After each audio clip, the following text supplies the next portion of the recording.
IPL 2026లో మే 12న జరిగిన 56వ మ్యాచ్లో Gujarat Titans Sunrisers హైదరాబాద్పై 82 పరుగుల తేడాతో అదిరిపోయే విజయాన్ని నమోదు చేసింది.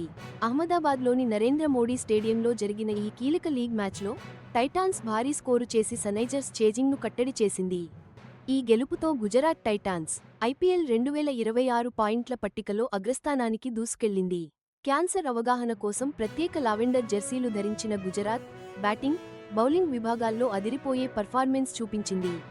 ఐపీఎల్ 2026 సీజన్ మార్చి 28న ప్రారంభమై మే 31న ముగియనుంది. మొత్తం 74 మ్యాచ్లలో 10 జట్లు ఛాంపియన్షిప్ టైటిల్ కోసం తలపడుతున్నాయి.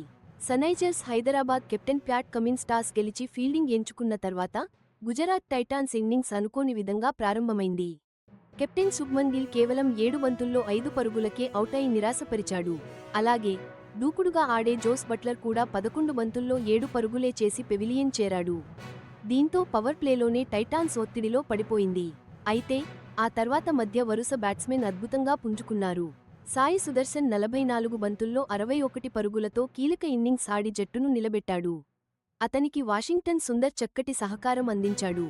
సుందర్ కేవలం 32 బంతుల్లోనే అర్ధసెంచరీ పూర్తి చేసి చివరి ఓవర్లలో జట్టుకు కీలకమైన పరుగులు అందించాడు. మొత్తం మీద 33 బంతుల్లో 50 పరుగులు చేశాడు. నిశాంత్ సింధు కూడా 14 బంతుల్లో వేగంగా 22 పరుగులు జోడించాడు. మొత్తంగా గుజరాత్ టైటాన్స్ నిర్ణీత 20 ఓవర్లలో 5 వికెట్ల నష్టానికి 168 పరుగుల గౌరవప్రదమైన స్కోరును నమోదు చేసింది. సన్రైజర్స్ హైదరాబాద్ బౌలింగ్ విషయానికి వస్తే ప్రఫుల్ హింగే, సాకిబ్ హుస్సేన్ చెరో 2 వికెట్లు పడగొట్టగా కెప్టెన్ ప్యాట్ కమిన్స్ 1 వికెట్ దక్కించుకున్నాడు. సన్రైజర్స్ హైదరాబాద్ 169 పరుగుల లక్ష్య ఛేదనలో త్వరగానే చేతులెత్తేసింది. గుజరాత్ టైటాన్స్ పేసర్ల ధాటికి పూర్తిగా కుప్పకూలింది.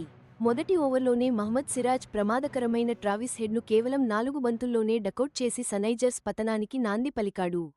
ఆ తర్వాత కగిసో రబాడా అద్భుతమైన స్పెల్తో చెలరేగిపోయాడు. కేవలం 28 పరుగులిచ్చి 3 కీలక వికెట్లతో సన్రైజర్స్ టాప్ ఆర్డర్ను కుప్పకూల్చాడు. జేసన్ హోల్డర్ కూడా అదే దూకుడును కొనసాగించాడు. 20 పరుగులిచ్చి 3 వికెట్లు పడగొట్టి మధ్య ఓవర్లలో ఒత్తిడిని మరింత పెంచాడు. ప్రసిద్ధ్ కృష్ణ కూడా 23 పరుగులకే 2 వికెట్లు తీసి తన వంతు సహకారం అందించాడు.